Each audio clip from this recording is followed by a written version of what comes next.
غالية. دي كام؟ 100 جنيه. ودي كام؟ 100 جنيه. اوريكي تعملي بيهم ايه. بص الحلويات، بص الملاحف الدلع من اللي اتمنع، جايب لك صفقة عبايات خليجي محترمة، شوية دلع من اللي اتمنع، خامات الترندات، ملاحف المحترمة، الشغل الخليجي، جايب لك شوية دلع من اللي اتمنع.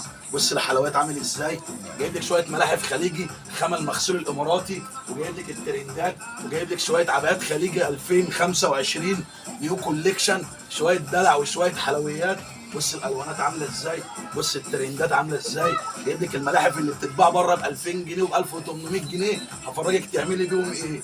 كل الشغل ده والدلع والحلويات دي. بص الشياكه والاناقه. قلت لك سنتر ابن المعلم في امبابه في شارع الجمله، ملك العبايات في مصر، جايب لك شويه دلع وترندات. بص الملاحف الخليجي، بص الشغل الرايق 2025 جنيه. ال 200 جنيه دول يا ست الكل هتركبي بيهم اوبر رايح جاي وتجي لنا امبابه شارع الجمله سنتر ابن المعلم، تتفرجي على شويه العبايات الخليجي اللي عندنا منتظرينكم من اي مكان في مصر.